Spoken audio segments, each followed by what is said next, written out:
Asdiqa, salam alaikum, bonjour ou bonsoir les amis, j'espère que vous allez bien partout où vous vous trouvez, en tout cas c'est ce que je vous souhaite et pour le meilleur de toutes les situations bien entendu. Bienvenue sur votre chaîne Bled Maralibia et abonnez-vous pour rester informé et bien informé et surtout rapidement. Pour ma part, je suis heureux et content de vous retrouver une nouvelle fois à travers cette nouvelle vidéo. Mais tout d'abord, à l'occasion de cette nouvelle année 2023, je vous présente mes meilleurs vœux de bonheur, de santé et de réussite surtout. Chers amis, mesdames et messieurs, cette vidéo vient vers vous et se consacre cette fois au Sahara, ou plutôt à un certain Rififi au sein d'un certain mouvement séparatiste qui augure le début de la fin, le début de la fin de cette roturière créature algérienne. Oui, créature, c'est-à-dire son bébé qui est ce Polisario. En effet, il est plus question d'échec, il est plus question d'échec diplomatique et surtout de divisions internes. Ce sont là que les deux principaux problèmes de ces mercenaires du Polisario, qui sont placés au sud de cette Algérie, au sud de cette Algérie, comme si cette Algérie était divisée en deux, comme une Corée du Nord et une Corée du Sud. Donc il y a une Algérie du Nord et une Algérie du Sud, et cette Algérie du Sud est occupée par ce Polisario, un Polisario qui se déchire, avec des problèmes internes, des problèmes de division, des problèmes de partage de pouvoir et des disputes éclatent. Oui, quand il y a pouvoir, il y a dispute.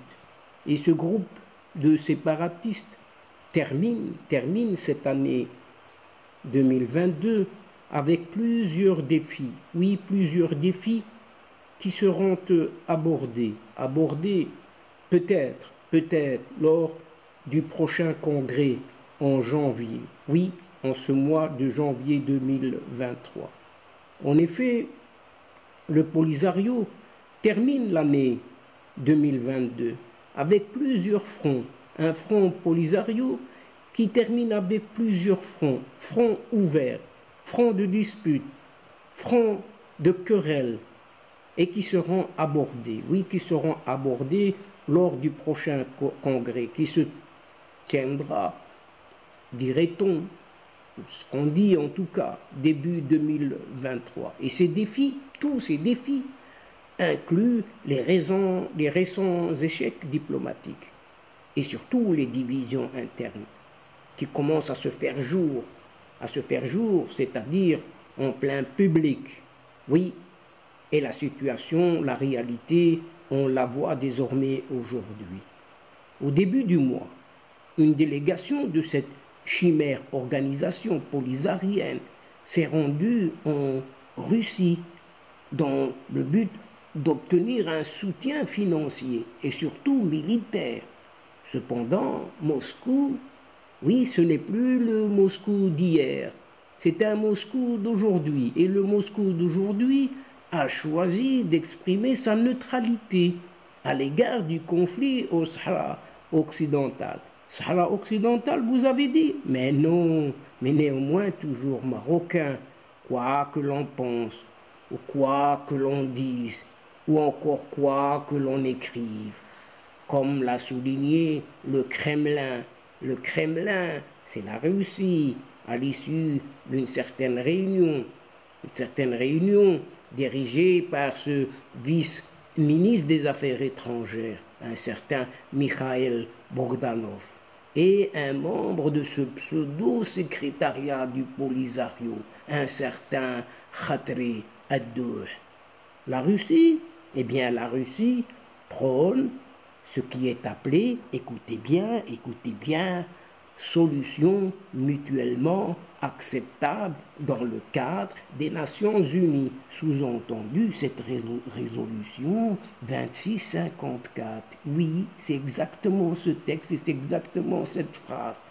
Et en ce sens, selon l'Arab, oui, l'Arab, Moscou ne voit plus le Polisario de la même manière que sa créatrice algérienne. Non, la Russie ne voit plus le Polisario comme avant. Et le quotidien arabe, Al-Arab, évoque également les liens entre le Maroc et la Russie. Et les deux pays, le Maroc et la Russie, entretiennent désormais des relations stratégiques afin de protéger leurs intérêts. Hier, c'était hier, aujourd'hui, c'est aujourd'hui. Et c'est pour cette raison le Maroc s'est abstenu de condamner l'invasion de l'Ukraine par la Russie aux Nations Unies. Bien que selon toujours l'Arabe, cette décision n'ait pas affecté les relations de Rabat avec les États-Unis et encore moins de l'Europe, car les deux parties ont fait preuve d'une grande compréhension. Les sanctions en tout cas, n'empêchent pas non plus Rabat et Moscou de continuer à développer leurs liens. Et ils sont nombreux ces liens. En effet, malgré les restrictions imposées aux avions et aux navires russes, l'espace aérien marocain reste ouvert aux avions russes. Une dizaine de navires de pêche, cette fois-ci russes, se trouvent également dans les eaux territoriales du royaume marocain. Tous ces équilibres et tous les efforts diplomatiques de Rabat servent à protéger la souveraineté et l'intégrité du territoire marocain, ainsi qu'à isoler davantage encore ce Polisario, bien soutenu par sa créatrice Algérie, oui, sa créatrice, sa marraine. Le récent sommet africain aux États-Unis, cette fois, a également représenté un autre échec, un grand échec diplomatique pour le mouvement séparatiste polisarien.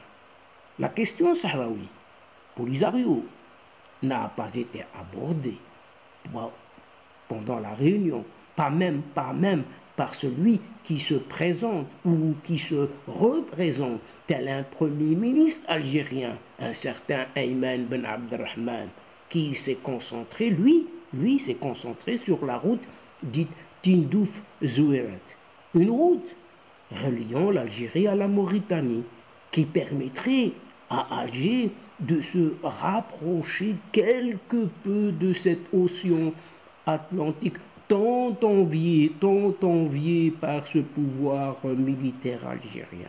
Et selon toujours l'Arabe, il s'agit d'un nouveau coup porté aux espoirs de ce Polisario, de voir les terres sahariennes devenir un certain corridor reliant cette Algérie à l'Atlantique. Oui, c'est toujours le but de cette Algérie de relier coûte que coûte cet Atlantique. Mais passons peut-être par la Mauritanie. Et encore.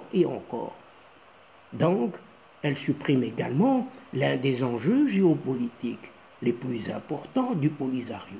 Et sape en profondeur son importance en tant que puissance présentant des avantages économiques significatifs pour cette Algérie.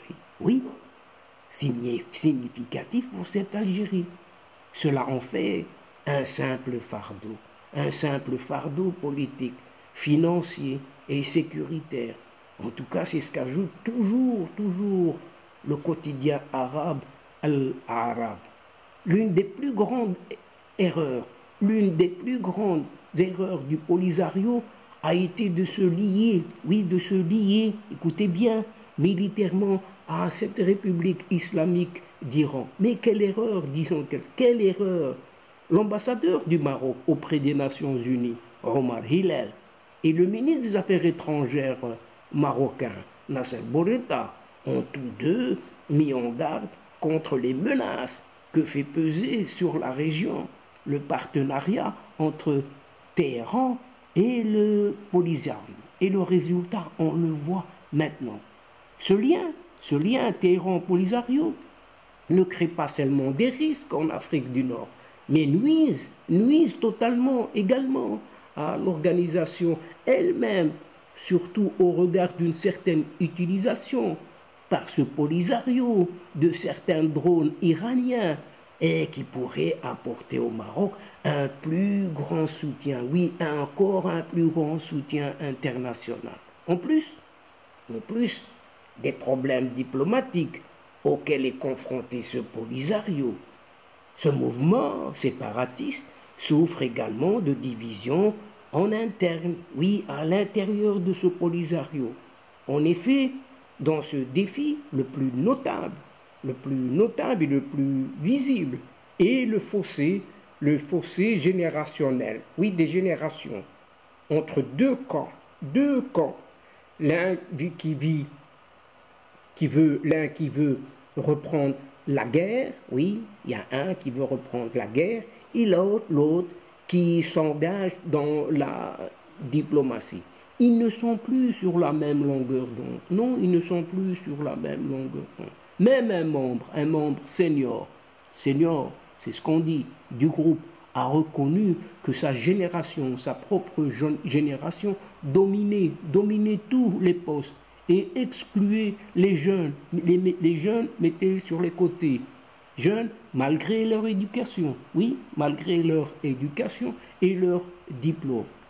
Ceux de ma génération contrôlaient tous les postes, du plus bas au plus haut. C'est ce qu'a ajouté ce senior, selon toujours ce quotidien arabe, Al-Arab. Les divergences entre les membres ont conduit à des démissions. Le responsable des affaires européennes ayant lui aussi démissionné en invoquant des différences profondes de vision, de méthode et d'outils. Est-ce vraiment les mêmes raisons? Cela reste encore à prouver.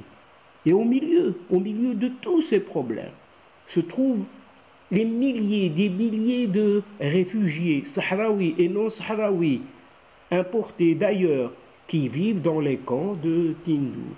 Oui, qui vivent dans les camps de Tindouf. L'ONU, cette organisation des Nations Unies, a récemment mis en garde contre la grave crise humanitaire à laquelle ils sont confrontés et la détérioration de leurs conditions de vie.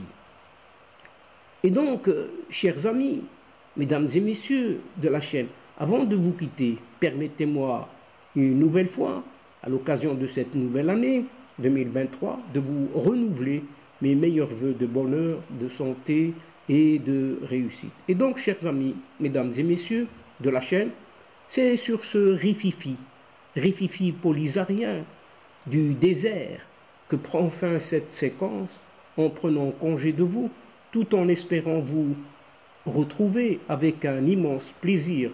Mais merci pour votre fidélité en nous écoutant jusqu'au bout des séquences. Mais n'oubliez pas de nous aider mutuellement, de soutenir votre chaîne qui en a tant besoin, en vous y abonnant, oui, en vous y abonnant afin d'être informé rapidement, oui, très rapidement. Aussi, n'hésitez surtout pas de partager au grand maximum autour de vous. Cette chaîne en a besoin énormément, puisque si vous lisez les commentaires, vous le constaterez que cette chaîne a vraiment besoin de vous et surtout en ces moments. Pour moi, il ne me reste plus qu'à vous dire au revoir les amis. Al-Asdiqa, salamu alaikum wa rahmatullah wa barakatuh. À la prochaine fois et à bientôt. إلى اللقاء في حصة أخرى إن شاء الله مع السلامة.